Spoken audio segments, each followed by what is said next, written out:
안녕하세요. 오늘도 사연살롱을 찾아주셔서 감사합니다. 저는 서울 서대문구에 사는 40대 초반의 여성이에요.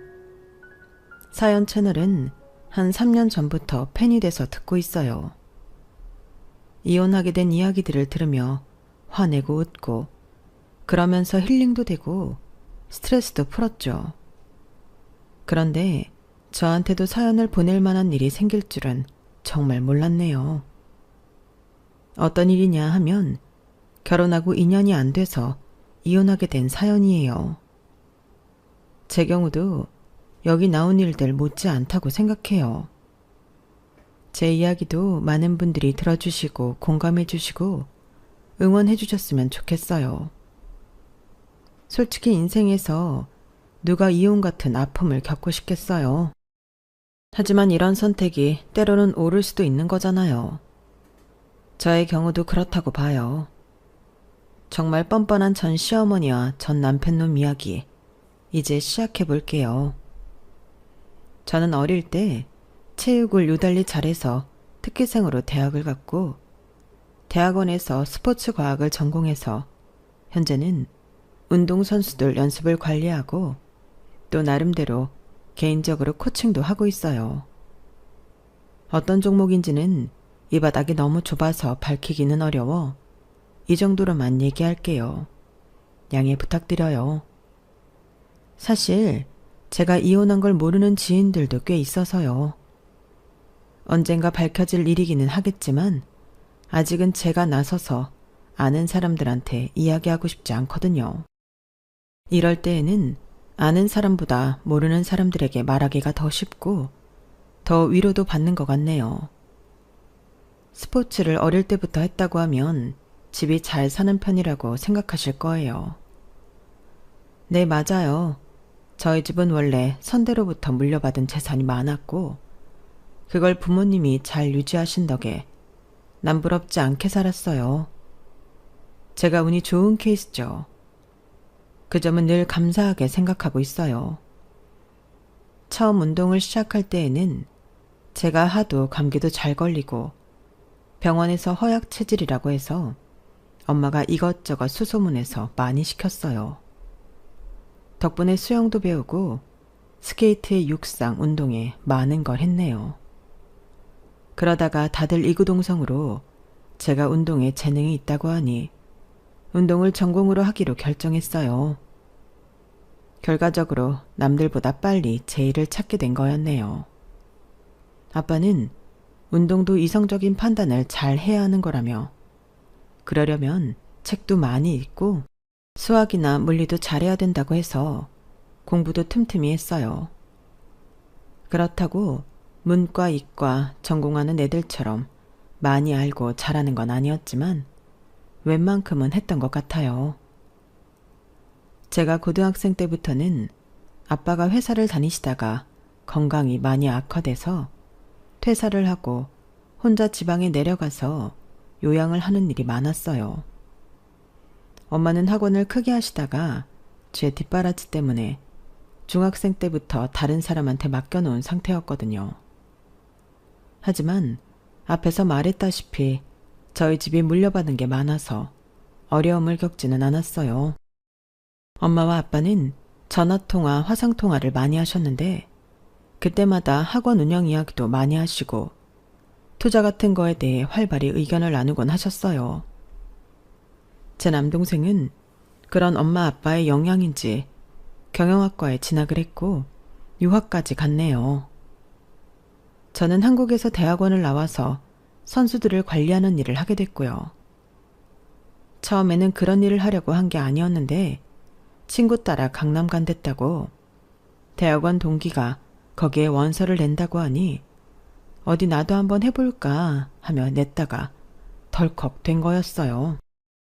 다닐지 말지 고민을 하는데 엄마 아빠는 다 경험이라고 해보라고 하셨어요. 사람 일이라는 게 알 수 없다고 하잖아. 이게 너한테 맞는 일이라서 합격한 건지도 모르지. 그리고 아니면 어때? 그때는 관두고 다른 거 찾으면 돼. 인생은 뭐든 다 경험이야. 그렇게 가볍게 생각해야 인생이 덜 힘들다? 엄마는 농담처럼 말씀하셨지만 저한테는 뼈 있는 얘기로 들렸어요. 아무래도 젊을 때부터 학원을 운영하시고 아빠와 함께 집안에 이런저런 일을 하셨으니 거기서부터 나온 진짜 조언 같았거든요. 그래서 저는 일을 해보기로 결심했고 엄마 말씀처럼 정말 이게 제 직업이 돼서 10여 년을 하게 됐네요. 제가 일을 워낙 좋아하고 선수들 따라 해외 다니고 한국에 있을 때에도 개인 코칭하느라 정신이 없으니 남자친구가 생길 시간도 없었고요. 그러다 보니 부모님은 제가 혼자 살게 될까봐 걱정을 하시더라고요. 몇 년 전부터 아빠 건강이 어느 정도 좋아져서 부모님은 경기도에 집을 장만해서 같이 계셨거든요. 저는 서울에 있었고요. 가끔 부모님 집에 가면 두 분 다 저보고 결혼은 안 하냐고 말씀하셨어요. 지희야, 너 결혼은 안 할 거야? 아무리 일이 좋아도 인생에 반려자가 있어야 쓸쓸하지 않지. 나이 들어서 너 혼자 있어봐. 얼마나 외롭겠어. 아빠가 지금까지 어떻게 버텼는데 우리 가족이 있어서 힘도 내고 더 건강해지려고 노력했단 말이야. 엄마도 아빠 생각하고 같아. 사람은 결국 혼자라고 하지만 그래도 혼자 못 사는 게 이 세상이잖아. 정우도 여친 데려오고 결혼 안 해 만에 투닥거리는데 너는 언제까지 이러고 있을 거야? 이러다 훌쩍 40 되는데. 나는 지금 이대로도 좋은데 그리고 내 옆에 사람들 많아. 아유, 이거사 가족하고 그게 같니? 가족으로 끈이 연결돼야지. 가족이라고 다 좋지는 않지. 나도 사람들 얘기 많이 들어봐서 알아. 어쩌면 우리 집이 평범한 게 아니고 특이한 걸지도 몰라. 어쩜 그렇게 가족이 원수인 사람들이 많은지. 너 어디서 그런 말만 들어? 안 돼. 그런 사람들 만나지 말고 얼른 남자친구부터 만들어. 그게 만들어야지 한다고 되나? 그리고 엄마 말대로 하면 사람들 거의 마주치지도 못하고 살걸? 사람 일 진짜 모른다고 부모님이 이렇게 걱정의 말들을 하시고 얼마 안 돼서 호감형 인물이 나타났지 뭐예요. 개인적으로 코칭해주는 선수의 지인이었는데 그 선수가 코칭 끝나고 갈 때 기다리더라고요. 둘이 중학교 때부터 친구였고 자주 만난다는 것 같았어요. 저는 그 사람이 일반 회사를 다니지는 않을 거라고 생각했는데 왜냐하면 평일 오후 시간에 편한 옷차림으로 올 때가 많았거든요. 아니나 다를까 정식으로 만났을 때 처음 자기소개를 할 때 엄마랑 같이 쇼핑몰 사업을 한다더라고요. 엄마 덕이기는 한데 이 나이에 이사직함 달고 있네요. 그렇다고 일을 못하지 않습니다. 영어도 유창하고 이탈리아어랑 중국어도 해요. 이 정도면 능력 있죠? 제가 직접 해외 나가서 수입 계약도 잘 따오는데 친구놈들 중에는 제가 능력도 없는데 부모 덕에 편하게 산다고만 생각하는 애들도 있어요. 아, 뭔지 알 것 같아요. 저나 동생도 부모님이 돈 많아서 실력도 안 되는데 뭔가 부정으로 자리 잡고 유학 갔을 거라고 생각하는 사람들이 있거든요. 어떤 마음인지 충분히 이해해요. 이런 공통점이 있어서였을까요?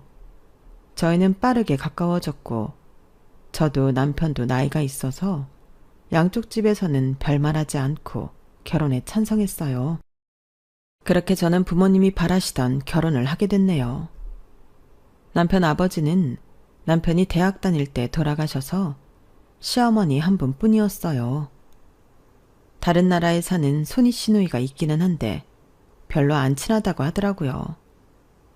예전부터 엄마와도 잘 싸웠고 남편과도 사이가 그닥 좋은 편이 아니라고 했어요. 그래서인지 시누이는 외국인 남편과 결혼식만 참석하고 그 후 간다 온다 말도 없이 가버렸더라고요. 시어머니는 결혼 전에도 인상이 만만치 않다고는 느꼈어요. 사업을 하려면 저래야 되겠지라고 좋게 생각했었는데 결혼하고 나서 보니 그 인상값을 하더라고요. 초반에 제 길을 꺾으려고 어찌나 용을 쓰던지요. 그런데 저도 운동을 한 사람이잖아요. 선수 생활까지 한 사람들이 그렇게 기가 약하지 않거든요. 저를 두 눈 부릅뜨고 노려보거나 제가 말을 해도 대답도 않는 것 정도는 아무렇지도 않았어요. 진짜 그러든지 말든지 흘려버렸죠. 신혼여행 후 처음 시댁에 갔다 오자 남편이 이러더라고요. 지 너 진짜 기세다.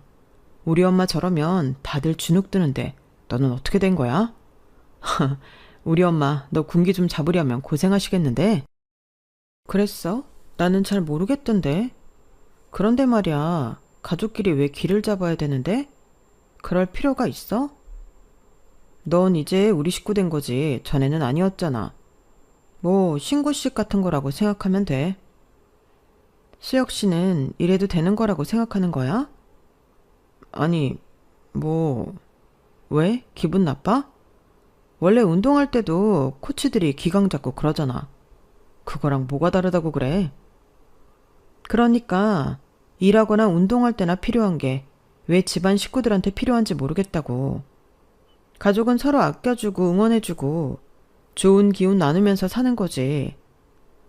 너도 참 한마디도 안 진다. 내가 생각보다 더 만만치 않은 여자랑 결혼했네. 엄마가 아니라 내가 고생하게 생겼는데. 합리적이고 이성적인 말을 하면 나도 이러지 않지. 그리고 수혁 씨가 말하는 고생이라는 거 수혁 씨만 할 것 같지는 않은데 나도 마찬가지일 것 같아서 하는 말이야. 그날이 저희가 사귀면서부터 그때까지 처음 다툰 거였어요. 그래도 둘 다 금방 풀었고 앞으로 잘해보자 했었죠. 하지만 두 번째 시댁 방문에서는 시어머니가 좀 저를 많이 건드리셨어요. 나도 우리 수혁이 운동 잠깐 시켜봐서 하는데 그게 죄다 부모공으로 되는 일이잖아. 운동만 했던 애들이 아주 싸가지는 없고 세상이 다 지들 뜻대로 돌아가는 줄 알아. 너도 부모가 돈 많고 운동에서 아주 오냐오냐 큰 게 보인다? 오냐오냐 큰 게 아니고 사랑 많이 받고 부모님하고 대화 많이 하며 살았어요. 그리고 인생이 마음대로 다 되는 줄 알면서 어떻게 사회생활을 하겠어요. 그건 어머님도 잘 아시잖아요.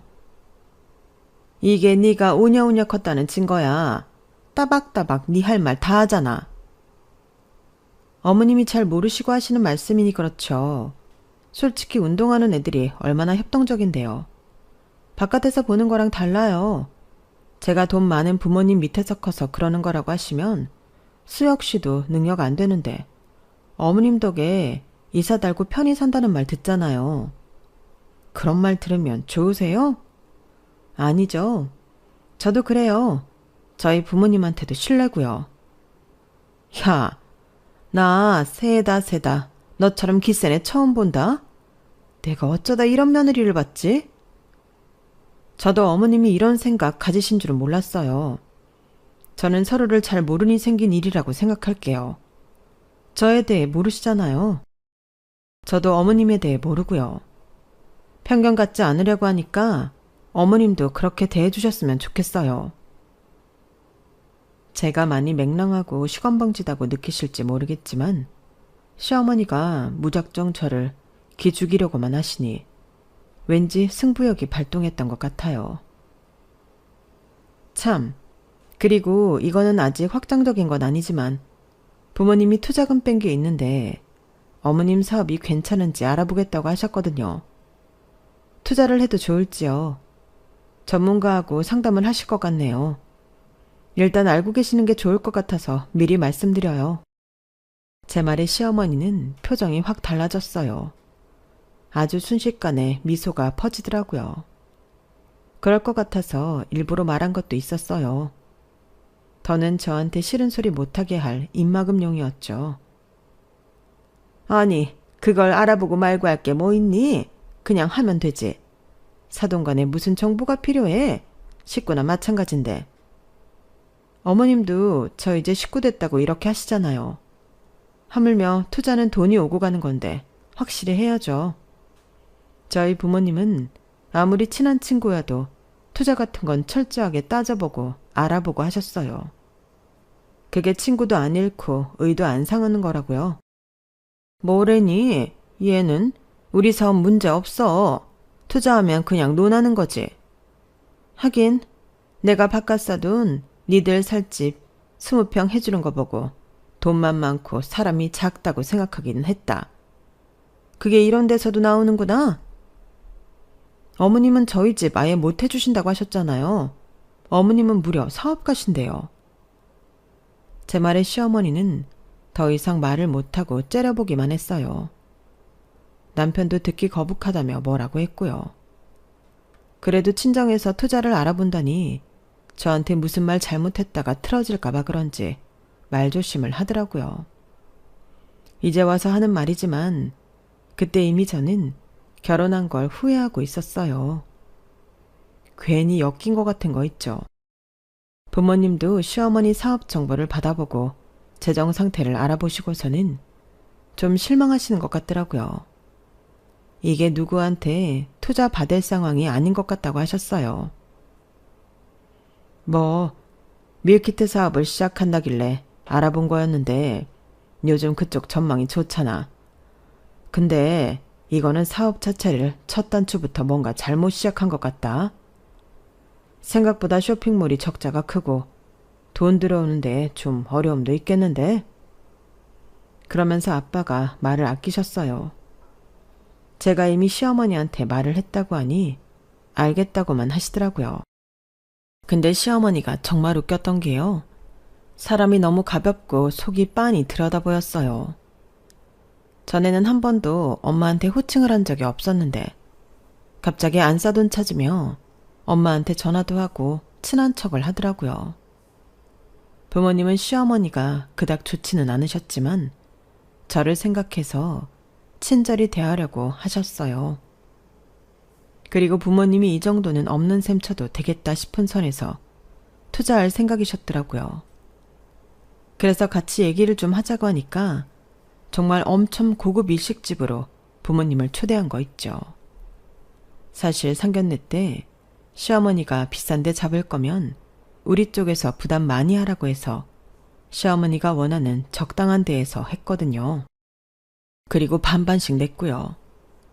물론 이제는 저희 부모님하고 사업상 만나는 거니 그럴 수 있겠지만 너무 속보이는 것 같아 얄미웠어요. 저나 부모님이나 이왕 연을 맺을 사람들 잘 지내보자는 생각이었어요. 사람 사이가 껄끄러우면 불편하잖아요. 저희 부모님은 여유가 있어도 그렇게 비싼 음식 안 좋아하세요. 특별한 경우가 아니면 그런데 잘 안 가세요.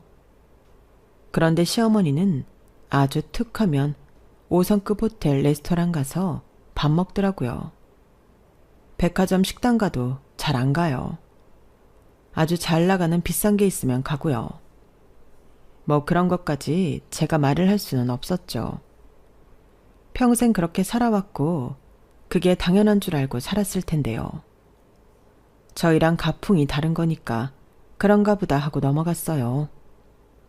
아무튼 그날 부모님은 식사를 하며 밀키트 사업을 전면 개선하면 얼마 정도 투자를 할 수 있다고 말씀하셨대요. 투자도 투자인데 부모님은 저를 생각하셔서 그러셨더라고요. 뭔가 이 집 분위기가 이대로면 저를 제대로 대접해주지 않을 것 같은 게 보였다고. 나중에 그렇게 말씀하셨어요. 시어머니는 그렇게 하겠다고 철석같이 약속을 하고 그 자리에서 각서도 썼고 저희 부모님과 동행한 변호사분한테 공증까지 받았다고 해요. 그렇게까지 했건만 시어머니한테 약속은 말뿐인 거였고 자기 하고 싶은 대로 했더라고요. 저도 부모님도 모르고 있었죠. 그런데 남편이 석 달째 공동생활 통장에 돈을 넣지 않았어요. 한두 달은 그냥 넘어갔는데 말을 안 하고 있으면 이대로 생활비를 넣지 않을 것 같아 얘기를 했죠. 그랬더니 생각도 못한 말을 하는 거였어요. 우리 밀키트 사업하는 거에 돈이 꽤 들어가. 엄마가 생전 처음 집담보 대출까지 썼잖아. 그러고도 돈이 부족하다고 하셔서 내가 요즘 엄마 생활비 대주고 있어. 조금만 참아. 사업만 안정되면 곧 예전처럼 돌아갈 거니까. 얼마나 안 좋은데 그래? 부모님 말씀으로는 제안한 그대로 개선하면 별 문제 없을 거라고 했는데? 야, 일이라는 게 늘 예상대로만 되냐? 너는 그래? 아니잖아. 사업은 더 해요. 네가 잘 몰라서 그렇지. 아무튼 그런 줄 알고 있어. 저야 잘 모르니까 그저 듣고만 있었어요. 엄마나 아빠한테 전화해서 물어볼까 싶었지만 어째 선뜻 그렇게 안 되더라고요. 저도 모르게 무의식 중에 뭔가 일이 잘못 돌아가고 있다고 감지했던 것 같아요. 어머니나 남편이나 회사가 자금 사정이 안 좋다는데도 늘 가는 데는 비싼 레스토랑이고 꼭 5성급 호텔에서 묵고 하는 게 저는 좀 이상하더라고요. 워낙 그런 게 몸에 배서 그런가 싶기도 했고 아니면 그런 데에 쓸 돈은 되나 하는 생각도 했어요. 하지만 그럴 거면 남편한테 생활비를 탔으면 안 되는 거잖아요. 앞뒤가 맞지 않더라고요. 그런데 얼마 안 돼서 시어머니가 전화가 왔어요.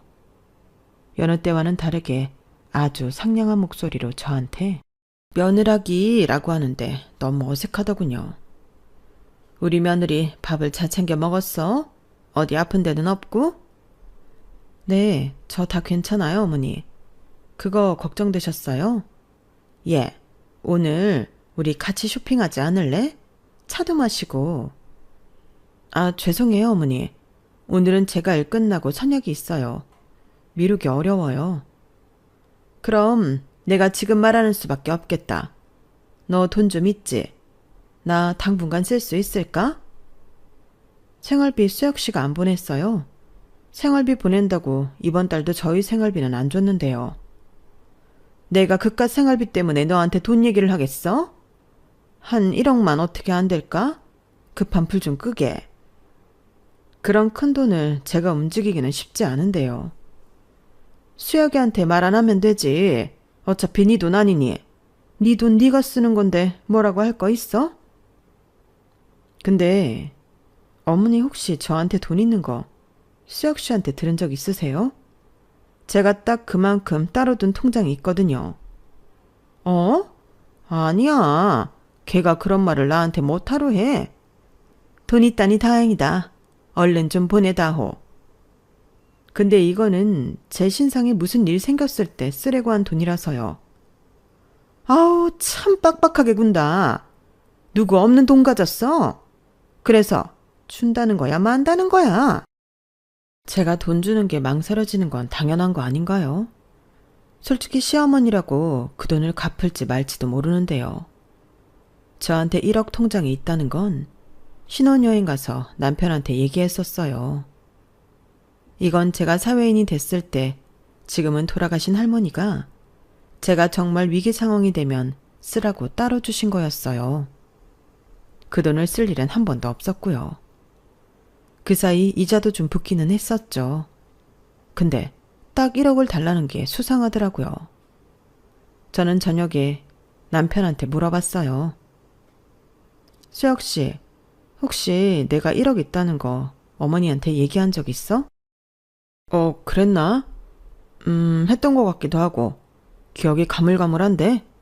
누가 그런 거 일일이 기억하고 살아. 어제 먹은 아침도 잘 안 떠오르는데. 그렇게 얼버무리며 치킨을 먹겠다고 배달앱을 들여다보는 게 딱 감이 왔어요. 남편은 자기가 곤란하면 이런 식으로 피해갔거든요. 저는 이 돈을 시어머니한테 줘야 할지 계속 고민하고 있다가 일단 급하다는 걸 먼저 돕다는 마음에 돈을 보냈어요. 돈 받은 시어머니는 아주 신이 나서 저한테 전화를 했더라고요. 예, 고맙다. 잘 쓸게. 이번 일요일에 집에 와라. 맛있는 거 먹자. 저는 맛있는 것도 안 반가웠고 별로 가고 싶지도 않았어요. 주말에 갔더니 바로 나가자면서 또 5성급 호텔 레스토랑에 가서 호들갑을 떨며 제일 비싼 음식을 사주더라고요. 저는 그런 음식 별로 좋아하지도 않을 뿐더러 맛있는지도 잘 몰라서 그냥 그랬어요. 고마우면 차라리 제가 좋아하는 데에서 좋아하는 걸 사주면 좋겠는데요. 그리고 한두 달은 잠잠했던 것 같아요. 근데 또 돈이 부족하다고 혹시 돈 빌릴 데 없냐고 하시더라고요. 제가 주변에 큰돈 빌릴 사람이 없다고 했죠. 시어머니는 이렇게 말했어요. 왜 없어? 네 부모님한테 빌리면 되잖아. 네? 부모님이요? 저기 어머니, 저희 부모님이 어머니한테 투자까지 하셨는데 이런 거 아시면 오히려 안 주시지 않을까요? 왜? 내가 쓴다고 해. 네가 필요하다고 해. 저는 그렇게 돈 필요할 데가 없어요. 부모님도 그걸 아시고요. 그리고 저 부모님한테 어머니 대신 돈 빌리고 싶지 않아요. 제가 1억 들은 게 2달도 안 됐는데요. 저희 부모님 투자금은 어떻게 된 거예요? 네가 사업을 뭘 한다고 그따위로 말을 하니? 내가 아무렴 허튼 데에 돈을 썼겠어? 됐다. 그렇게 성질을 버럭내고 전화를 끊더니 저한테 아주 냉랭해지더라고요. 남편도 제가 돈 안 해준다고 투덜대기만 했고요.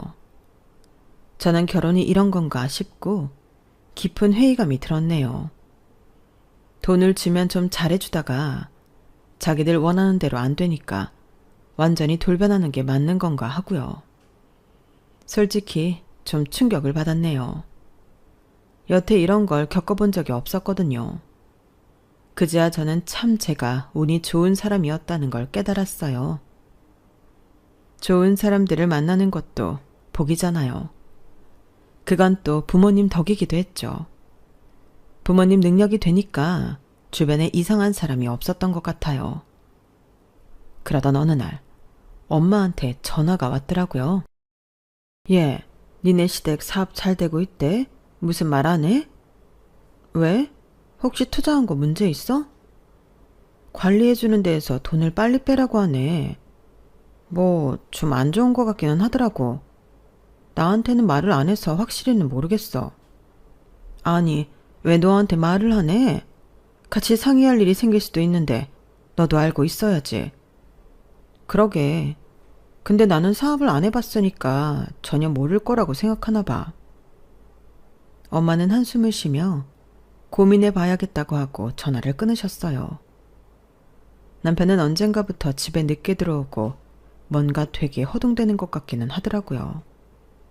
그러더니 어느 날 갑자기 저한테 심각하게 이러는 거였어요. 있잖아. 지 너 일하는 거 아무 문제 없지? 관두거나 그럴 거 아니지? 이 집이야. 장인어른이 해주신 거니까 신경 안 써도 되고. 나 계속 일하는데 왜 그래? 회사 사정이 많이 안 좋아. 지금 같으면 언제 무슨 일이 터져도 이상하지 않을 정도라서. 저는 그 말을 듣고 엄마한테 투자금 회수를 했는지 문자를 보냈어요. 엄마는 안 했다며 어차피 그 돈 없는 셈 쳐도 되는 걸 한 거라고 시간이 걸려도 두고 보겠다고 하셨어요. 그런데 어쩐지 느낌의 부모님은 시어머니 사업이 잘못된 걸 알고 계시는 것 같았어요. 사돈이니까 아무 말 안 하고 계시는 거였고요. 그리고 며칠 후 정말 남편이 말하던 일이 터졌어요. 회사는 돌아오는 어음을 처리하지 못해서 부도를 맞게 되었고 순식간에 시어머니는 집 밖에 나앉게 되었어요.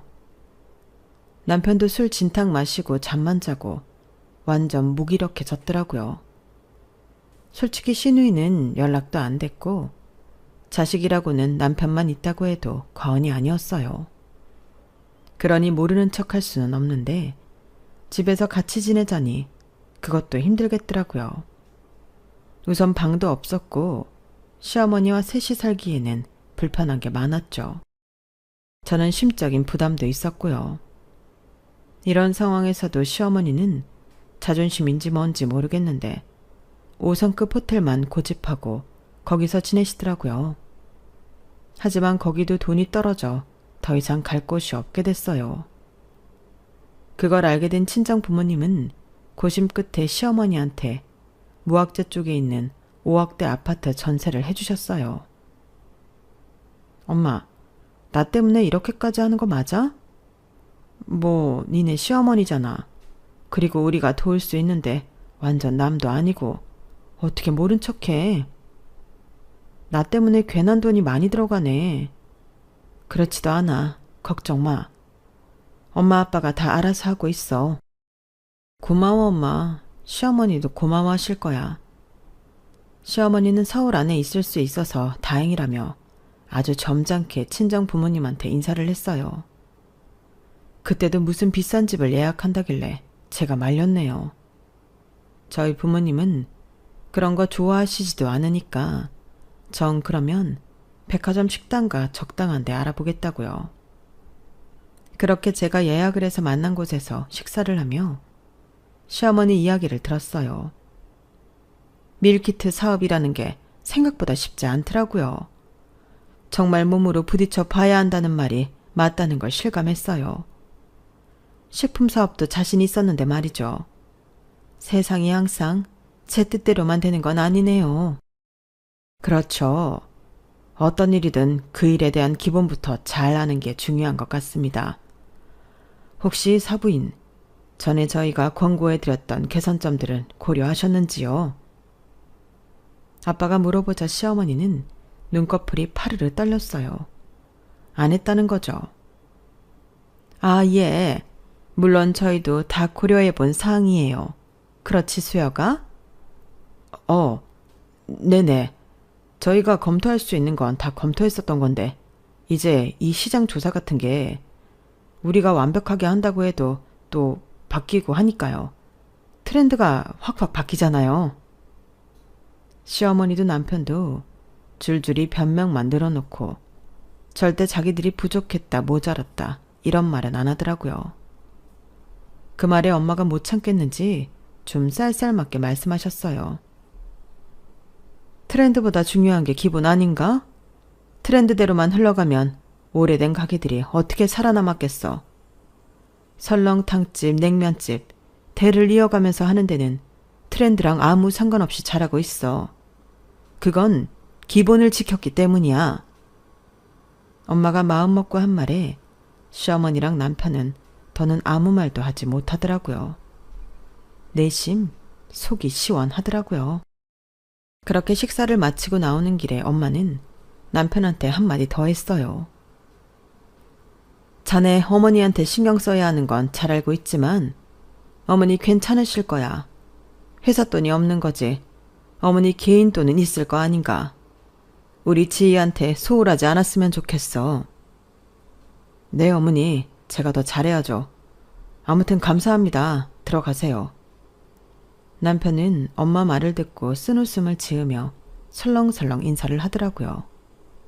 기분 나쁘다는 표시였어요.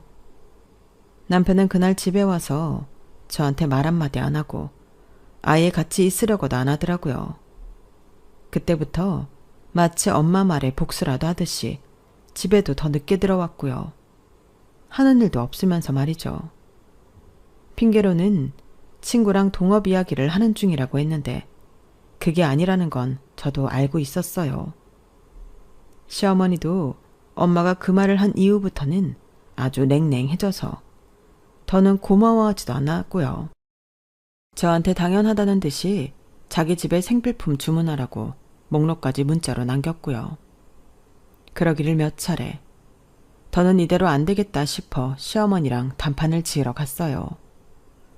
분명 자기 돈은 있는데 그걸 쥐고 안내해 놓으려고 하는 게 너무 열받더라고요. 제가 먼저 간다고 연락을 하면 오지 말라고 하거나 뭔 꼼수를 부릴지 몰라서 말없이 찾아갔네요. 그런데 마침 두 사람이 아파트 뒤쪽 쉼터에 있는 게 보였어요. 저는 바로 두 사람에게 다가갔죠. 두 사람이 등을 보이고 있는 자리라 제가 오는 줄도 모르고 있더라고요. 그런데 두 사람 대화를 듣고 저는 정말 깜짝 놀랐어요. 엄마가 이런 동네에서 살 줄 누가 알았겠어. 에휴, 어쩌니 이래서 돈 없으면 서럽다는 거야. 아니, 니네 처가는 어쩜 그렇게 사람들이 쫌스럽니? 내가 몇 번이나 돈 좀 해달라고 해도 꿈쩍도 안 하더라고. 그러더니 겨우 해준다는 게 이런 천세다 글쎄. 그러게 말이야. 지도 보면 답답할 때 많아. 돈 좀 해줬다고 자기 딸한테 잘하라고 하고. 짜증나. 껌값 주고서 생색은 엄청 내더라. 더는 들을 것도 없었어요. 제 마음에 눌려있던 결혼에 대한 회의와 남편과 시어머니에 대한 불신이 완전히 확인되는 순간이었거든요. 저는 바로 사람을 불러서 아파트에서 시어머니 짐을 다 빼서 쓰레기장에 내놓았어요. 그리고 아파트 입구에서 두 사람을 기다렸죠. 그랬더니 어디 가서 밥을 먹고 오는지 느지막이 오던 두 사람은 제가 서 있는 걸 보고 인상부터 찌푸리더라고요. 여긴 왜 왔어? 엄마가 어제 물건 주문하라고 했다며. 근데 왜 주문 안 해? 그러게나 말이다. 왜 저러고 팔짱을 끼고 서 있다니? 시어머니 말에 저는 더 삐딱하게 말했어요. 일단 올라갔다 내려오세요. 제 말에 두 사람은 혀를 차며 올라가더니 조금 있다 남편한테 전화가 오더라고요. 저는 받지 않았어요. 그러자 두 사람이 후다닥 뛰쳐나오더군요. 야 박지, 집에 왜 물건이 없어? 엄마 가방 하나랑 당장 쓸 것 빼고 다 없어졌어. 어떻게 된 거야? 네가 뭐 한 거냐? 그래? 그래서 올라갔다 내려오라고 한 거야? 나 당신 아들하고 안 살아. 이혼할 거라고. 두 사람은 입을 딱 벌리고 놀라서 저를 쳐다봤어요. 우리 부모님이 해준 이 아파트가 껌값이라고요? 그럼 그 껌값 갚으시면 되겠네요. 여기 내가 나간다고 부동산에도 주인한테도 말해놨으니까 그런 줄 아세요. 어머니, 저희 부모님 투자금하고 저한테 가져간 1억하고 있는 대로 빨리 갚으세요. 그리고 제가 집으로 가자 남편이 헐레벌떡 쫓아왔어요. 야, 왜 이래? 말로 해, 말로. 나 말로 했어. 내가 무슨 폭력 썼어? 손발 썼어. 말로 했잖아. 그러니까 알아들으라고. 나 너한테도 니네 엄마한테도 질릴 대로 질렸어. 두 사람 병이야. 남들 눈이 중요해서 비싼데 고급인데 아니면 못 가는 병. 난 너 만나기 전까지는 이런 사람들이 진짜 있는지도 몰랐거든. 그래서 내 인생 다시 제 궤도로 돌려놓고 싶어. 더 이상 긴 말 안 할 테니까 그런 줄 알아. 알아들었을 거 아냐. 저는 신혼집 비번도 바꿔버리고 친정으로 가서 저한테 있었던 일들을 소상히 말했어요. 엄마는 그럴 줄 알았다며 속상해 하셨고 아빠는 아무 말씀 없으셨어요. 그러더니 한참 후 이렇게 말씀하셨어요. 투자금 받는 건 내가 알아서 할 테니 너는 1억하고 모두 다 해서 이혼소송 준비해라. 아빠도 결심을 하신 것 같더라고요. 그제야 시어머니는 저희 엄마 아빠를 찾아와 싹싹 빌고 저한테 큰 신뢰를 했다고 했지만 저희는 들어주지 않았어요. 아줌마 딸이 왜 절연을 했을까 궁금했는데 이제는 너무 잘 알겠어요. 정신이 제대로 박혀있으니까 안 만나고 사는 거죠. 더는 아줌마랑 아줌마 아들 같은 사람하고 엮여서 인생 꼬이고 싶지 않거든요. 그러니까 이만 가주세요. 예, 그러지 말고 며느라. 너 이런 애 아니잖아. 한 번만 더 기회를 타오. 제가 왜 아줌마 며느리예요. 그리고 기회를 드렸었잖아요. 이제 아니에요. 자꾸 이러시면 경비실 연락합니다. 그렇게 할까요? 경찰 부를까요? 제가 이렇게 협박을 하고서야 시어머니는 돌아갔고 더는 찾아오지 않았어요. 남편은 처음엔 잘못했다고 싹싹 비는 신용을 하더니 나중에는 문자로 욕을 퍼붓고 찾아와서도 난동을 부리더라고요. 그래서 경찰에 신고를 했고 접근 금지 명령 신청까지 했어요. 그랬더니 자기 인생에 빨간 줄 긋지 말아달라고 또 애원을 하더군요. 하지만 저는 그대로 밀어붙였어요. 나중에라도 또 찾아와서 난리치면 어떡해요. 이혼하고도 가만히 있지 않을 수 있잖아요. 그렇게 저는 이혼을 하게 됐고 여전히 제가 좋아하는 일을 하며 살고 있네요. 시어머니는 제 돈 1억 중 5천만 원만 갖고 시간을 달라고 하더라고요. 뭐 자기 거 이거저거 팔아서 다 갚을 생각인가 본데요.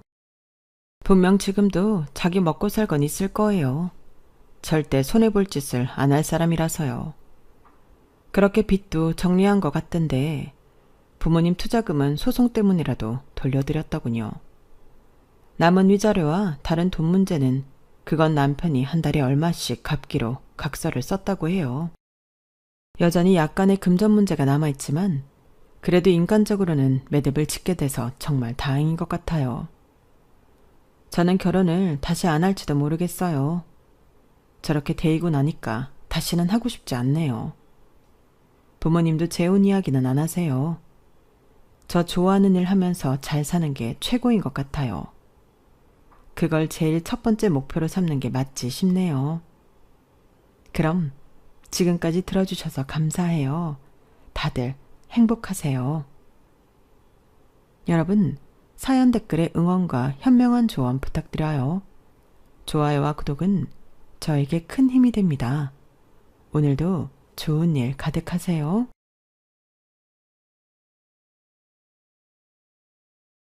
안녕하세요.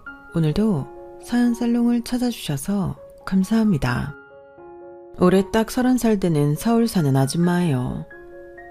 결혼하고 아기까지 있는 워킹맘이니 아직 나이 어려도 아줌마가 맞겠죠. 사연 살롱 구독자분들께서는 올 가을 추석 잘 보내셨나요? 제 평생 추석 당일에 이렇게 더운 날은 처음이었네요. 시모 때문에 하도 열이 받아서 더욱 덥게 느껴졌는지도 모르겠어요. 덕분에 이번 추석 사건을 계기로 절 심하게 괴롭히던 시모와는 연을 끊을 수 있게 되었어요. 그 중간 역할로는 남편보다 시부의 영향력이 결정적이었죠. 남편이란 말은 진짜 남의 편의 줄임말이 맞나 봐요. 결혼하자고 할 땐 든든한 방패막이가 되어주겠다. 중간 역할 잘하겠다고 큰소리 뻥뻥 쳐놓고는 이번에 하는 꼬라지 보니 순두부로 만든 방패인지 도통 제대로 된 방패막 역할을 하지도 못하더군요. 어쨌든 결론적으로 시모와 더 이상 엮일 일이 없다고 생각하니 하늘을 날아갈 것처럼 가뿐한 기분이네요. 왜 이렇게 시모를 싫어하냐고요? 물론 세상엔 좋은 시모도 많겠지만 저희 시모 같은 경우엔 정말 악녀가 따로 없었어요. 본인 아들이 약사라며 소위 사자 들어가는 전문직 남편 얻었으니 혼수 이것저것 해오라질 않나. 애초에 결혼을 반대하질 않나. 만일 남편이 의사였다면 시모는 혼수로 빌딩 한 채 해오라고 했을 거예요. 그나마 약사인 게 다행이네요. 어이없는 건 저도 나름 우리나라 최고 교대 졸업하고 신부감 1위인 초등학교 교사라는 점이에요. 초등학교 교사가 퇴근도 좀 빠르고 방학도 있고 해서 아기 키우며 맞벌이하기 최적의 직업 아닐까 생각해요. 학생들 인성 및 지성면에서 교육시키는 것에 대한 자부심도 있고요. 죽을 때까지 교사연금도 나오고요. 제가 정말 어렵게 자랐거든요.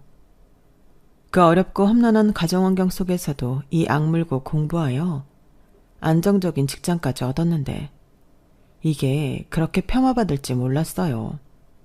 바로 시모한테 말이죠. 제가 더 억울하고 분통한 건 악녀 시모가 저만 구박하고 무시한 게 아니라 우리 친정 엄마까지 들먹이며 괴롭혔단 점이에요. 저희 엄마는 가정폭력이 있었던 친정 아빠 탓에 진짜 가시밭길을 걸으셨던 분이거든요.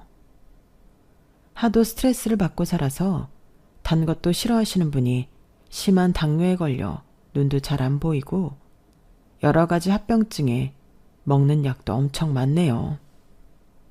100세 시대에 60대밖에 안 되는 젊은 나이인 친정 엄마가 온갖 병을 얻어 골골대는 모습을 보면 제 마음이 찢어질 듯 아프답니다.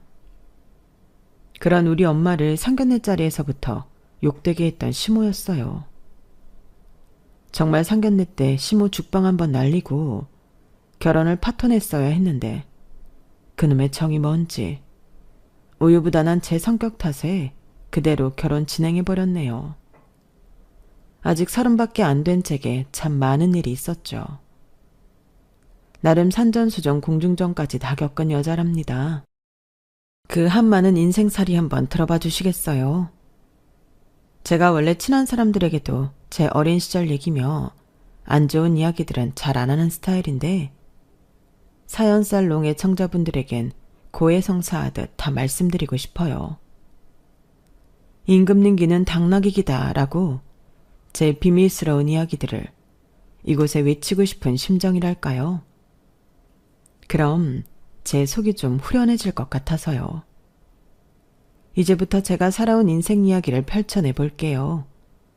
끝까지 들어보시고 수고했다 한마디 해주시면 제게 큰 힘이 될 것 같습니다. 지금부터 시작할게요. 아빠에 대한 첫 기억은 역시나 밥상을 뒤집어 엎고 고성을 지르는 것이었어요. 그게 얼마나 충격이었으면 한 4살쯤에나 겪었던 그 장면을 지금까지 아주 상세히 다 기억하고 있을까요? 그날 아빠가 입었던 티셔츠며 엄마에게 손찌검을 하던 장면, 방에 널브러진 찌개 밥 반찬들이 다 기억나요. 그렇게 사이가 안 좋고 엄마를 구박할 것 같으면 차라리 이혼을 해주던가. 아기도 저 하나만 낳고 말지 그 다음 해에 제 여동생이 태어났죠. 엄마 아빠와의 지긋지긋한 싸움. 아니, 엄마를 일방적으로 구박하던 아빠의 모습을 제 여동생과 함께 두려움에 떨며 지켜봐야 했어요. 극도로 이기적이었던 아빠는 성질이 정말 지랄 맞았어요. 좀처럼 갈피를 잡을 수가 없었죠. 본인이 낮잠 자서 국수가 좀 불었던 걸 엄마 탓을 하며 그대로 버려버리기도 하고, 동생 돌상의 과일이 좀 기스나고 부실하다는 이유로 돌상을 걷어차버리기도 했죠.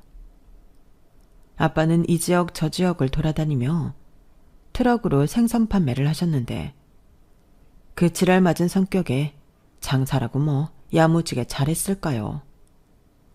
당연히 엄마에게 생활비조로 가져다주는 돈이 적으니 동생 돌상의 과일도 부실할 수밖에 없었겠죠. 다행인 건지 아빠는 우리 자매한테는 비교적 잘해주셨어요. 하지만 저와 제 여동생은 당연히 아빠에 대한 반감이 클 수밖에 없었어요. 가정의 평화를 완전히 산산조각내는 주범이었으니까요. 아빠가 장사를 마치고 집 골목으로 들어설 때면 항상 휘파람을 불고 왔는데 그 소리를 들으면 우리 세 모녀는 완전 초긴장 모드였죠. 집에 와서 또 어떤 행패를 부릴지 모르는 사람이었으니까요. 어느 날은 견디다 못한 엄마가 우리에게 제안을 했어요. 나래야, 나연아, 우리 아빠 피해서 먼 섬으로 도망칠까? 그래요, 엄마. 우리 멀리 도망쳐서 행복하게 살아요. 어린 나이였지만 아빠만 없으면 세상이 평온할 것만 같았어요. 아빠가 퇴근하기 전 엄마와 동생과 함께 도망치던 그 길이 그렇게 자유롭게 느껴졌죠. 그런데 핸드폰 쓰던 시절도 아니었는데 어떻게 우릴 찾았는지 아빠는 3달 만에 섬으로 쫓아왔어요. 덩치 큰 아빠의 그때 당시 모습이 마치 거대한 괴물처럼 느껴졌죠. 야, 이놈의 옆은 내야, 감히 날 벗어나려 해? 이 섬에 기둥서방이라도 있더냐? 트럭 끌고 전국 다 돌아다니며 생선장사하는 내가 옆에 내 하나 못 찾을 줄 알았냐? 전 세계 어디로든 도망가 봐라. 내가 다 찾아내서 아주 아작을 낼 거야. 가려면 너 혼자 가지. 왜 내 생떼 같은 딸내미들까지 데려가는 거야? 한 번만 더 그러면 이놈의 옆에 내 납치범으로 경찰에 확 신고해버린다. 얼른 집으로 기어들어와. 같이 가자. 싫어요. 아빠 집에 가면 또 엄마 구박하고 상 뒤집어 엎고 집안 물건 다 때려 부수고 할 거잖아요. 엄마가 무슨 잘못을 했다고 맨날 화만 내는 거예요. 우린 여기서 엄마랑만 살 거예요. 아빠 혼자 가요. 전 겁이 나서 벌벌 떨고만 있는 엄마를 대신해 아빠한테 소리쳤어요. 아니, 어린 나이였지만 진심을 담아 호소했죠. 하지만 당연히 독불장군 아빠한텐 씨알도 안 먹혔어요. 조그만 기집애가 뭘 안다고 해. 니네가 지금까지 누구 돈으로 먹고 자고 입고 했냐. 다 아빠가 하루 종일 비린내 나는 생선 팔아서 준 돈 아니더냐? 얼른 가서 다시 학교도 다니고 정상적인 생활 해야지. 얼른 짐 갖고 나와.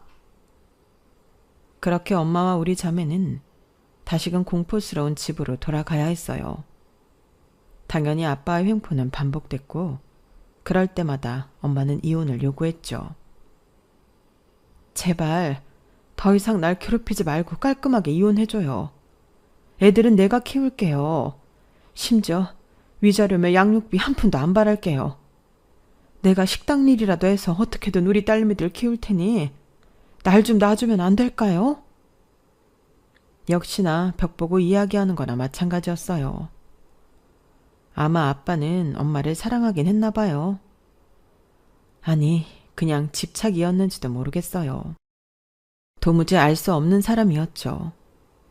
도저히 견딜 수 없었던 엄마는 제가 10살이 되던 해 쪽지 한 장만 남기고 집을 나가셨어요. 근데 그게 다 이해될 만큼 엄마는 그때까지 참고 또 참으며 사셨어요. 저와 제 동생에게 할 수 있는 가장 큰 희생을 해주셨기에 엄마가 가출한 걸 알았을 때 슬펐지만 한편으론 다행이란 생각도 들었어요. 적어도 이 집에서 아빠와 사는 것보단 혼자 사는 게 평온했을 테니까요. 10살이 하기엔 꽤 성숙한 사고였던 것 같기도 해요. 엄마가 남긴 쪽지엔 이렇게 적혀 있었죠. 나래야 나연아, 엄마는 살기 위해 나간다. 너희에겐 죽을 죄를 졌다. 미안하단 말로도 용서가 되지 않겠지만 엄마가 자리만 잡으면 너희를 꼭 다시 찾아올 거야. 그때까지 조금만 기다려주겠니? 정말 미안하다. 사랑한다, 우리 딸들. 엄마의 쪽지를 읽고 나서는 눈물이 나지 않았어요. 다만 아직 6살이었던 제 여동생은 엄마를 찾기 바빴죠. 엄마 어딨어요? 언니, 우리 엄마 어딨어? 숨바꼭질하느라 숨은 거야? 난 못 찾겠어. 언니가 대신 좀 찾아줘. 나 배고파. 엄마를 찾는 제 여동생을 보니 그제야 동생이 너무 불쌍해서 눈물이 나더군요. 어린 동생에게 어떻게 설명을 해야 할지 감도 안 잡혔죠. 그렇게 동생을 붙잡고 울고만 있는데 아빠가 눈치 없이 휘파람을 불며 흥겹게 퇴근하더군요. 웬일로 엄마를 살갑게 부르면서 말이죠. 여보, 나래 엄마 어딨어? 우리 곧 결혼기념일이잖아. 애들 데리고 동해라도 한번 놀러 갈까?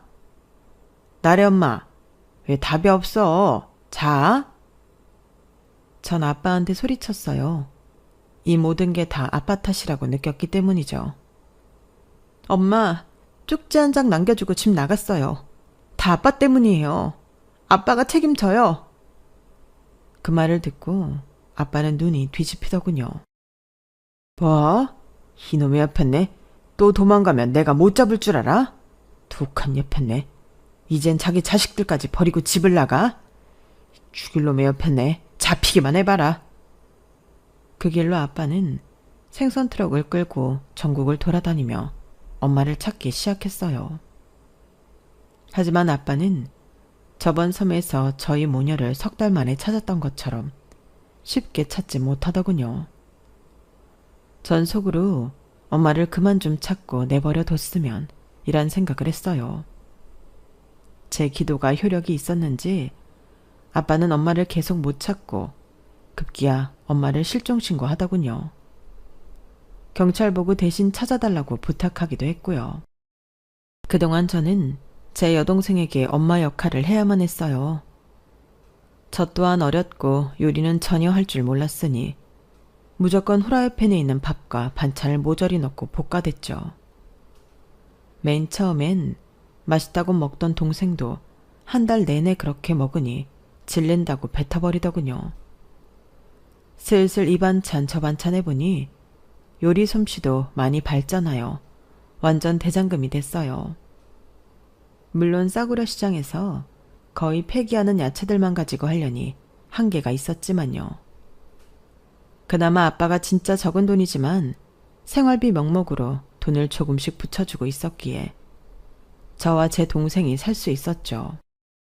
엄마 찾으러 다니랴 생선 팔러 다니랴 트럭 타고 전국을 다니던 아빠의 얼굴을 보기란 하늘의 별 따기였어요. 아빠의 얼굴을 잊어버릴 때쯤 비보가 들려왔죠. 거기 김순돌 씨 댁 맞습니까? 따님 되시죠? 김순돌 씨가 졸음운전하다가 낭떠러지 아래로 떨어지는 사고가 났습니다. 현장에서 사망하셨긴 한데 병원 측에서 가족이 있어야 사망 선고를 내릴 수 있다고 하니 지금 바로 병원으로 와주시겠습니까? 너무 충격이었어요. 아직 미성년자인 제가 그곳까지 어떻게 가는지도 몰라서 주인집 아저씨 차를 타고 동생을 데리고 병원에 갔어요. 역시나 주인집 아저씨의 금전적인 도움으로 아빠를 화장하여 유골까지 가져올 수 있었죠. 장례식은 꿈도 못 꿨고요. 그 모든 과정에서 눈물 한 방울 나지 않더군요. 그만큼 아빠에 대한 원망의 마음이 컸나 봐요. 아빠가 남겨주신 약간의 현금과 제가 떡볶이집에서 알바를 하여 동생과 제 입에 겨우 풀칠하며 살 수 있었어요. 그러면서도 공부에 대한 끈은 절대 놓지 않았어요. 하루에 4시간만 자면서 모든 걸 완벽하게 해내려 했었죠. 집에서 엄마가 해주는 따순 밥 먹으며 등교하고 학원 다니고 과외받는 아이들이 부러웠어요. 어쩌면 저에겐 너무 현실성 없는 이야기라 친구들을 쳐다보려 하지 않았는지도 모르겠어요. 여튼 온실 속의 화초처럼 크면서도 공부하기 싫다고 날라리 짓하며 부모 잔소리에 투덜대는 친구들이 참 바보같이 느껴지더군요. 따뜻한 온실이 그냥 만들어지는 게 아닌데 당연한 것처럼 받아들이며 맨날 불평 불만만 해대는 친구들이 한심하더라고요. 저와 제 여동생은 둘 다 진짜 열심히 살고 열심히 공부했어요. 상위권을 놓치지 않았죠. 그렇게 시간은 흐르고 엄마가 실종 선고받은 지 언 5년이란 시간이 지났더군요. 엄마는 어디서 살아계시는지 돌아가셨는지 모르는 채로 사망자 처리가 되고 말았죠. 그 소식을 듣고는 아빠가 트럭사고로 돌아가셨던 것보다 더 크게 오열하고 몇 날 며칠 충격에 빠져 살았어요. 그토록 모범생이던 제가 학교도 며칠 빠질 만큼 생의 의미를 잃었던 시간이었죠. 하지만 저는 다시금 잡초처럼 일어나야 했어요. 저와 4살 차이지만 딸처럼 키웠던 제 여동생을 위해서라도 말이죠. 그렇게 또다시 치열한 삶을 살다 보니 원하던 교대에 합격하게 되었네요. 뭐 대학을 다니면서도 과외 알바를 4개씩 해가며 등록금과 생활비를 충당해야 하는 건 마찬가지였어요. 다른 친구들은 미팅 소개팅에 젊음에 만끽하기 바빴지만 제게 그런 건 다 사치였죠.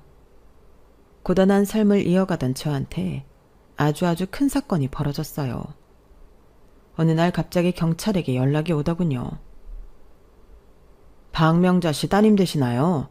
메리아스 공장에서 일하던 박명자 씨가 다른 사람과 분쟁이 생겨서 경찰 조사받던 중 박명자 씨가 사망자 처리된 사람이란 걸 발견했습니다.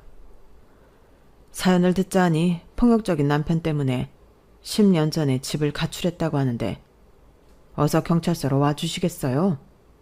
딸을 무척이나 보고 싶어 하네요. 이제 성인이 됐을 거라면서요.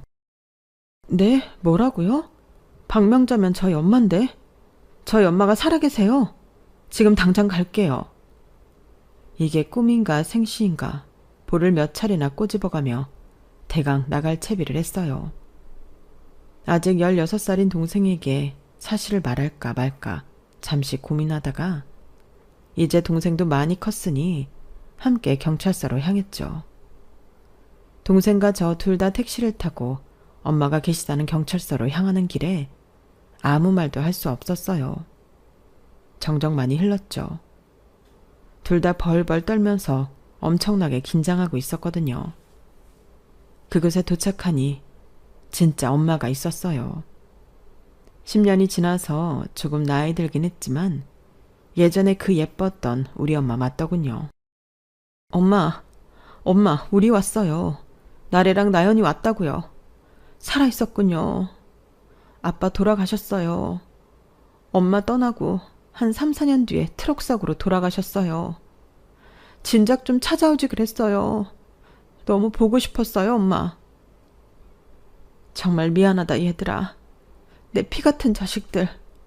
아무것도 없는 엄마가 자존심만 강해서 뭐라도 좀 기반을 잡고 너희를 찾으러 가고 싶었어. 사실 아빠가 있는 집에 가기가 두려운 마음도 있었고 이렇게 경찰서에서 너희를 다시 만나게 될지 몰랐구나. 정말 면목이 없다. 미안하다. 엄마가 너무 미안해. 엄마는 메리아스 공장에서 일하면서 웬 유부남 팀장이 자꾸 쓸데없이 본인에게 집착하여 결국 싸움이 일어났고 경찰에 의해 조사받다가 사망자 처리 신분이라는 게 밝혀지고 만 거였어요. 경위야 어찌됐든 우리 세 모녀는 아빠 없는 세상에서 다시 만나 합가하여 행복하게 살 수 있었죠. 같은 집에서 살며 같이 누워 자면서 지금까지 살아온 이야기를 도란도란 나누는 것이 얼마나 행복했는지 몰라요. 저절로 기쁨의 눈물이 주르륵 흐를 정도였죠. 그런데 마냥 행복한 것도 잠시. 그동안 혼자 힘겹게 살아온 엄마는 사망자 처리되어 병원도 제대로 다니지 못한 탓에 건강이 말이 아니더군요.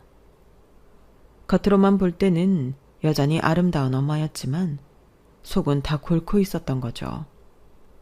같이 생활하며 엄마가 버튼을 잘못 누르거나 유리컵을 떨어뜨려 깨지는 일이 종종 있었어요. 엄마, 안 되겠어요. 뭔가 이상한 것 같아.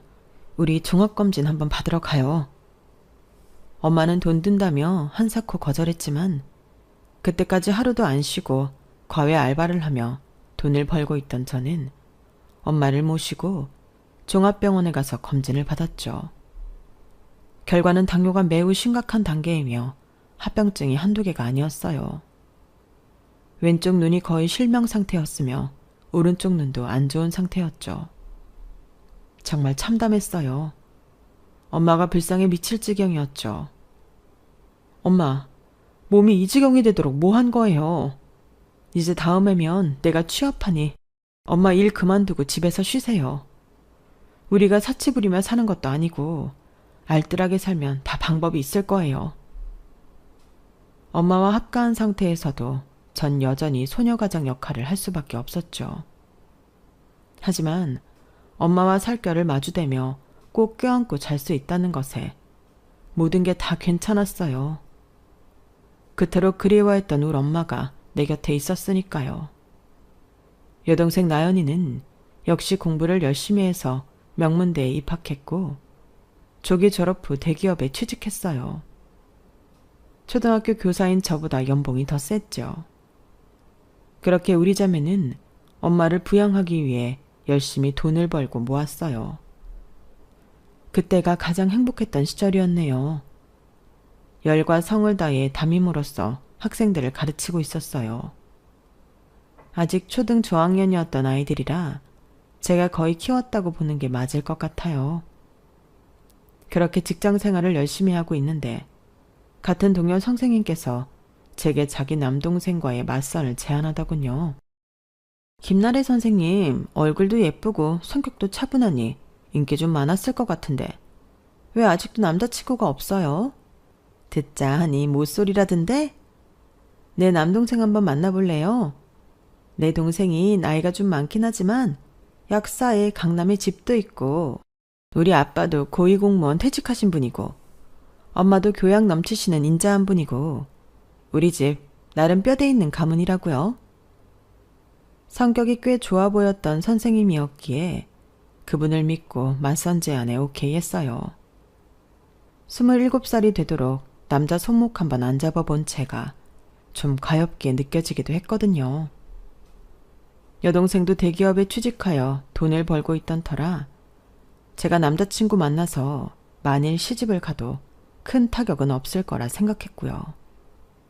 어렸을 때부터 결혼을 늦게 하고 싶은 마음도 없었기에 30이 되기 전에 결혼해서 아이 낳고 예쁜 가정 꾸리고 싶었죠. 우리 엄마 아빠는 둘이 너무 행복하지 못했기에 사이가 비극적으로 마무리되었지만 전 행복하게 남편 사랑 많이 받으며 살고 싶었어요. 지금까지 성실하게 살았으니 그 정도 자격은 있다고 스스로 느꼈죠. 맞선 장소에 갔는데 안경 낀 남자가 참 젠틀한 신사처럼 멋져 보이더군요. 왜 이런 근사한 남자가 아직도 애인을 못 만나고 결혼을 못했을까 의아할 정도였죠. 용기 내서 물어봤어요. 지성씨, 전문직이고 잘생기고 매너 있는 분이 왜 아직 결혼을 안 하셨어요? 그전까진 비혼주의셨나요? 그게 궁금하세요? 말씀드리면 도망가실지도 모르는데. 저희 엄마가 저에 대한 욕심이 좀 있으신 것 같아요. 약사가 뭐 그리 대단한 직업이라고. 하지만 이제 40살에 가까운 노총각이 돼버렸으니 아마 나래씨랑 결혼한다고 하면 이번엔 반대하지 못하실 거예요. 제 느낌상 나래씨랑 올해 안으로 결혼할 것 같은데요. 그의 간접 프로포즈 같은 멘트에 제 얼굴은 홍당무가 돼버렸어요. 그도 그럴 것이 모쏠이고 남자와 데이트 한번 제대로 해보지 못했으니 결혼 얘기가 너무 낯설긴 하더군요. 하지만 내심 기분은 좋았어요. 이런 멋진 신사가 절 좋게 봐준다니 가슴이 콩닥콩닥 설렜죠. 우린 사귀자는 말도 없이 바로 데이트에 돌입했어요. 대화도 얼마나 잘 통하던지 서로에게 급속도로 빠져들었죠. 늦게 배운 도둑질이 무섭다고 우린 짬을 내어 여행도 정말 많이 다녔어요. 그야말로 뜨거운 열애를 했죠. 그러다가 덜컥 제 뱃속에 아기가 생겨버렸어요. 이 사실을 남친을 비롯한 가족들에게 어떻게 말해야 하나 가슴이 벌렁벌렁 긴장이 되더군요. 우선 아기 아빠인 남친에게 말했더니 너무 기뻐하더라고요. 참 다행이었죠. 자기야, 장모님께 얼른 말씀드려. 나도 우리 집에 말씀드려서 상견례 일정 잡을게. 배가 더 나오기 전에 얼른 웨딩드레스 입자고. 우리 셋이 너무 이쁘겠다. 그렇게 급속도로 상견례는 진행되었어요. 엄마는 당연히 제 선택을 전적으로 믿어주셨고 임신을 축복해 주셨죠. 상견례 자리에 제 여동생까지 데리고 나갔어요. 그 어느 때보다 긴장되는 자리였죠.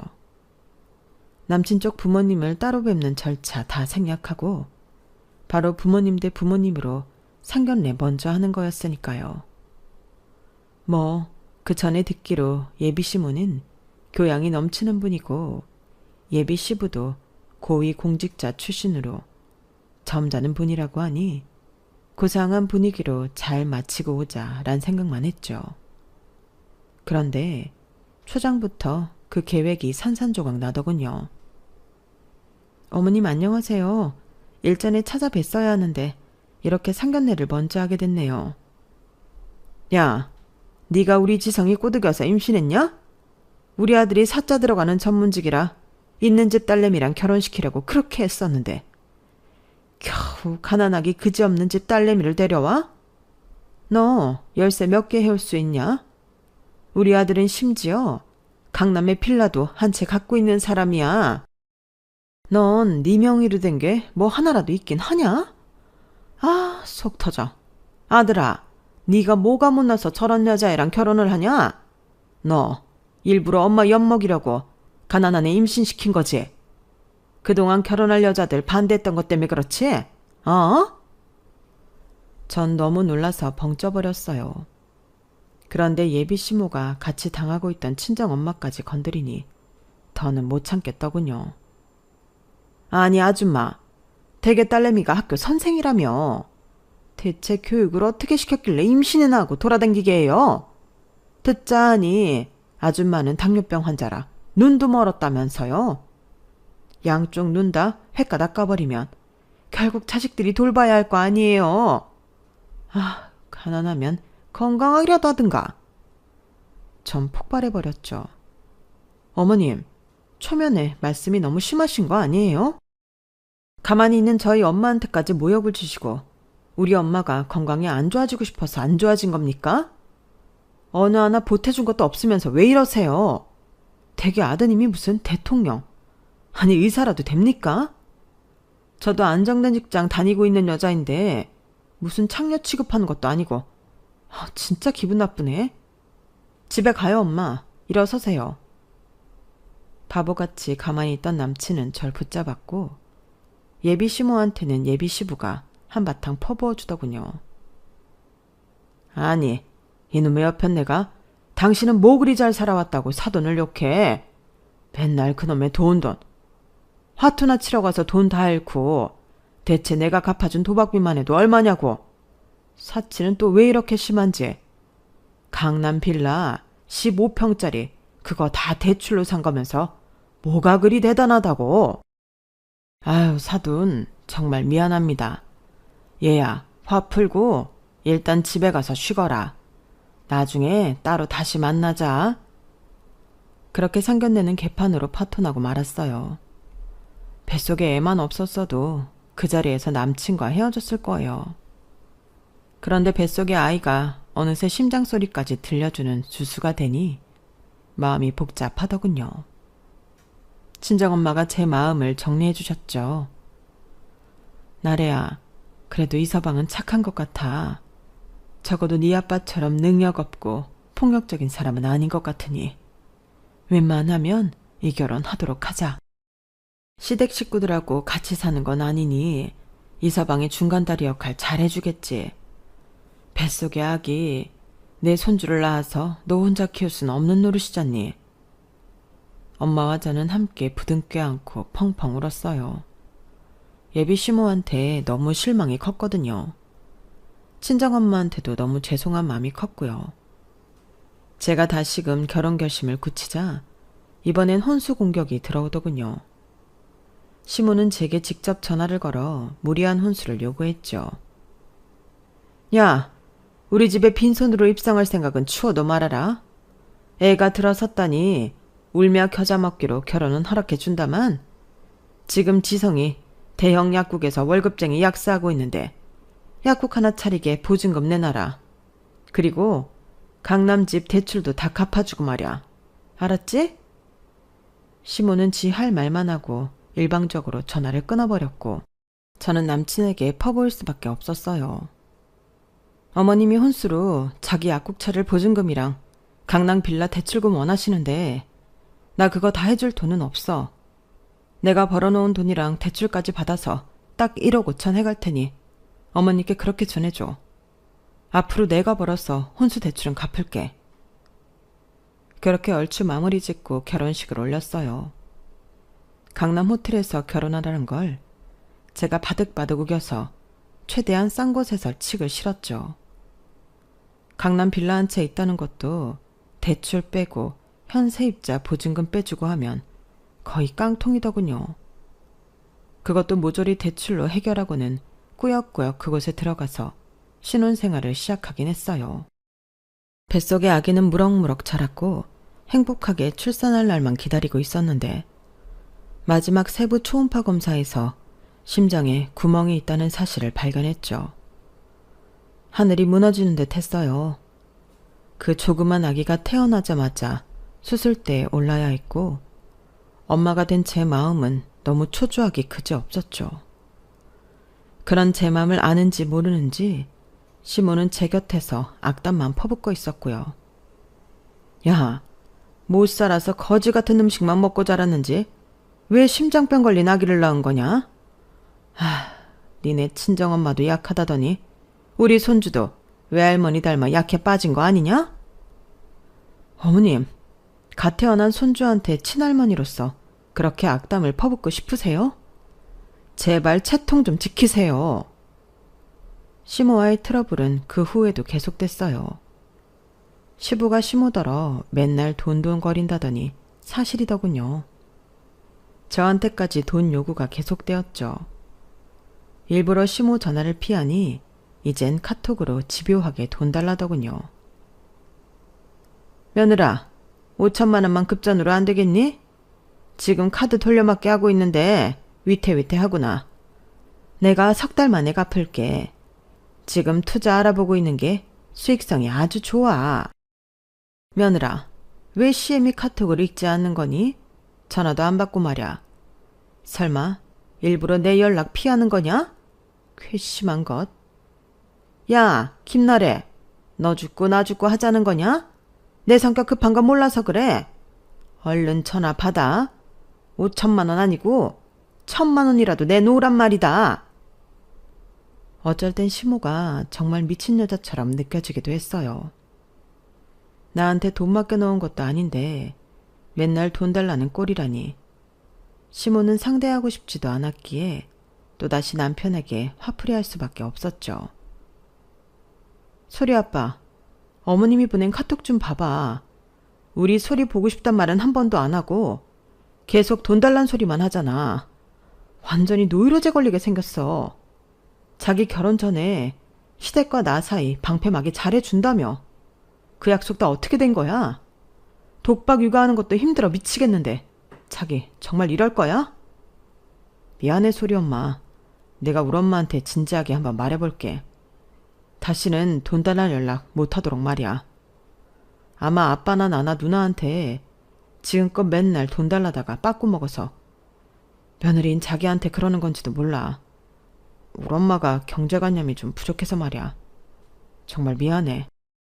어머님은 진지하게 말해선 당최 듣지 않는 분이야. 세게 말해. 강하게 얘기하라고. 우리 엄마 아빠가 사이가 엄청나게 안 좋았기에 전 결혼하면 남편과 알콩달콩 행복하게만 살고 싶었는데 시모가 그 평화를 다 깨고 있었죠. 심지어 시모는 절 괴롭히기 위해서인지 본인이 다 없앤 제사를 다시 부활시키더군요. 우리 집안 뼈대 있는 가문인 거 잘 알고 있지?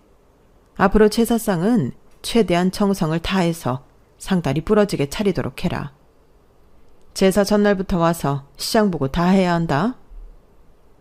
내가 보기엔 뼈대라곤 찾아볼 수 없는 집안 같건데 갑자기 며느리인 제가 들어오니 없던 뼈대를 찾더군요. 진짜 어이가 없었죠. 시모는 마치 며느리인 절 괴롭히기 위해 태어난 존재 같았어요. 명절이면 더 심해졌죠. 추석이 되자 시모는 일주일 전부터 매일 전화하며 이것저것 시키기 시작했어요. 본인은 손 하나 까딱 안 하고 애기 보느라 정신없는 저에게 다 시키더군요. 추석 당일이 되고 친정 엄마에게 추석 당일 오후에 찾아뵙겠다고 약속을 드린 터라 친정 갈 채비를 하고 있었어요. 이미 추석 이틀 전부터 시댁에서 지내면서 허리 한번 못 펴보고 노예처럼 일했거든요. 이제 우리 엄마 얼굴 보러 간다고 생각하니 신이 났죠. 그런 제 기분에 시모는 찬물을 뿌리더군요. 야, 어디 가려고 하냐? 이제 추석 점심까지 지냈으니 오후에 저희 친정에 가보려고요. 뭐? 야, 아서라. 지금 차가 얼마나 막히는 줄 아냐? 우리 아들 운전한다고 고생하니까 그냥 여기 있어라. 좀 이따 KTX 타고 내 친정에 좀 가자꾸나. 우리 아들이 외할머니 보고 싶다고 해서 말이야. 어머님, 저희 친정 차 타고 40분이면 가요. 딱히 막힐 시간도 아니고요. 어머님 친정은 여기서 300km 떨어진 곳인데 굳이 오늘 가셔야겠어요?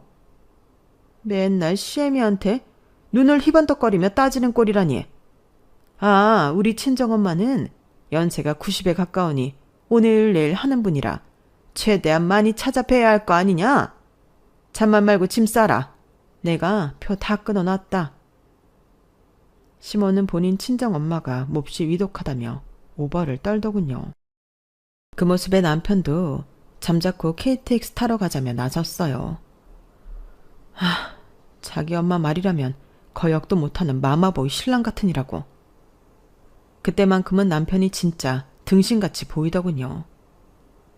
시부는 그날따라 친구들과 낚시를 떠난다며 집에 안 계셨죠. 시모가 시부에게 전화해서 본인 친정으로 바로 오게 하더군요. KTX를 타고 아기와 시모, 남편과 함께 시모 친정에 가는 길은 험난했어요. 아기가 그날따라 아프고 열이 나서 KTX 안에서 토하고 난리도 아니었거든요. 당장이라도 우리 집으로 돌아가고 싶은 마음이 굴뚝 같았어요. 꼴도 보기 싫은 시모는 연신 코를 드르렁 골며 시끄럽게 쳐 자고 있었죠. 입 벌리고 자고 있는 시모한테 머리를 콩 하고 쥐어받고 싶더군요. 남편이 옆에 있어 실행은 못했네요. 등신 쪼다 같은 남편은 뭐가 좋다고 창밖 경치를 보고 있었어요. 그렇게 몇 시간을 달려 시모의 친정에 도착하니 남편 외할머니는 90 가까운 나이에도 너무 정정하기 그지없더군요. 아니, 니네가 여기 웬일이냐? 우리 손주 며느리랑 증손주 얼굴까지 봐서 너무 좋은데 나 동네 친구들이랑 관광버스 타고 여행 가기로 해서 지금 나가봐야 한다. 그럼 밥 챙겨 먹고 잘 놀다 가거라. 혜미는 나가볼 테니. 어이없게도 남편의 외할머니는 친구들과 여행 약속을 지키기 위해 나가셨어요. 우린 주인 없는 집에서 뻘쭘하게 있어야 했죠. 친정도 못 가고 짜증나서 시모한테 한 소리 했네요. 아니 어머님, 정작 외할머님은 일정이 있으시다잖아요. 300km 떨어진 이곳엔 대체 왜 온 거예요? 저 친정도 못 가게 맞고 말이죠. 야, 친정 못 가게 내가 막았냐? 길이 막히니 우리 아들 운전하느라 고생할까봐 그랬지. 가난한 친정 백날 가봐야 돈이 나오냐 떡이 나오냐. 잔말 말고 이 집 청소나 좀 해드려라. 아기를 남편에게 맡기고 남의 집 청소를 해야 했어요. 친정 엄마에게 사정이 생겨 못 간다고 말씀은 드려놨지만 엄마가 너무 보고 싶어 눈물이 뚝뚝 흐르더군요. 그때 시부가 그 집에 도착했어요. 저희를 보고는 놀라시더군요. 아니 아들아, 며느라, 니네가 왜 여기 있냐? 처갓집 안 가고 이 먼 곳까지 웬일이야? 전 서러움에 울음이 터져버렸고 남편이 절 달래며 대신 대답해줬어요. 아, 저기 엄마가 외할머니 한번 보자고 해서 KTX 타고 내려왔어요. 근데 외할머니는 동네 분들하고 관광버스 타고 가셨네요. 뭐? 아니 명절인데 처갓집에도 방문해야지. 당신이 며느리 집에 못 가게 한 거지. 당신 심보 뻔해. 이 악독한 시어머니 같으니라고. 맘 좀 곱겠으면 어디 탈라? 지겨워. 당신 같은 악처랑 사는 것도 진짜 지겨워 죽겠다고. 뭐요? 아니 당신까지 나서서 왜 이래요? 며느리가 저렇게 서럽게 울고 있으니 다들 나를 악녀 취급하는데 며느라, 입이 있으면 한번 말해봐라. 내가 언제 한 번이라도 너 괴롭힌 적 있더냐? 어머님, 어머님께서 저한테 맨날 돈 빌려달라고 하고 저희 집 가난하다며 욕하고 비난 카톡 아버님께 다 보여드려요? 제가 우리 딸 낳고 단 하루도 맘 편히 쉬어본 적이 없어요. 아기 때문에 제대로 못 자고 몸도 고단한데 어머니께서 맨날 절 괴롭히시니 도저히 못 살겠어요. 이젠 그만하고 싶어요. 소리 아빠랑 갈라설래요. 저 혼자 아기 키우며 사는 게 100번 1000번 낫겠어요. 제가 이혼 선언을 하고도 제 스스로가 흠칫 놀랐네요. 속에 골마있던 게 다 터져버린 느낌이었죠. 그래도 속은 후련하더군요. 등신 쪼다 같은 남편과 더 이상 살고 싶지도 않았고요. 저도 육아휴직 끝나고 복직하면 돈 벌어서 우리 딸 하나 거뜬히 먹여 살릴 수 있을 것 같았어요. 제 여동생을 키워본 경험이 있기에 자신 있었죠. 그래, 진짜 이혼하자. 이런 결심으로 아기 짐과 제 짐을 챙겨서는 그 집을 나오려고 했어요. 그랬더니 시부가 절 붙잡고 만류하더군요. 아가, 소리 엄마야. 절대 이혼만은 안 된다. 우리 아들이 마음이 어려서 갈피를 못 잡아서 그렇지. 남편으로 봐서는 착한 아이니까 이 시애빌 봐서라도 한 번만 참아주렴. 이혼은 내가 하마. 뭐라고요? 당신 지금 뭐라고 했어요? 당신이 이혼을 하겠다고요? 나 참, 다 늙어서 무슨 이혼? 왜? 아직 60대면 팔팔한 나이 아니야? 20대 초반 멋모를 때 결혼해서 지금까지 40년 넘게 당신이랑 살면서 진짜 단 하루도 행복한 날이 없었어. 맨날 사고나 치고 빚이나 지고 다니니 공무원 월급으로 그 돈 메꿔주는 게 얼마나 힘들었는 줄 알아? 더 이상은 당신 같은 악마랑 못 살아. 내 남은 인생이 불쌍해서라도 이혼해야겠어. 자, 이 곶감이나 먹고 내 인생에서 꺼져버려. 하면서 시부는 곶감을 시모 얼굴에 패대기 쳤어요. 시부의 이혼 선언이 진심임을 알아챈 시모는 바들바들 떨면서 아무 말도 못하더군요. 시부의 말이 다 사실이었거든요. 시부는 저와 아기를 친정까지 데려다 주겠다며 차에 태웠어요. 차 안에서 또다시 서러움이 폭발하여 펑펑 울었네요. 그런 저를 시부가 다독여줬죠. 참으로 고마웠어요. 새아가, 이젠 네 시모와 더 이상 얼굴 보고 살지 않아도 되니 걱정 말아라. 나도 너희 부부 일에 간섭 안 할 테니 이제 너희만 잘 살면 돼. 우리 소리 키우면서 돈 필요할 때면 언제든지 말해라. 내가 힘닿는 데까지 지원해 줄게. 그게 할아버지로서 할 일 아니겠니? 이번 추석에 제가 이혼하려다 시부모들이 이혼하고 말았네요. 친정 와서도 한동안은 얼떨떨 하더라고요. 명절이 지나고 남편은 계속 참담한 표정을 짓고 있었지만 그러거나 말거나 전 속이 후련했어요. 이제 더 이상 시모를 안 본다고 생각하니 하늘을 날 것 같이 기쁘더군요. 일명 추석 사건이 이렇게 마무리될지 몰랐네요.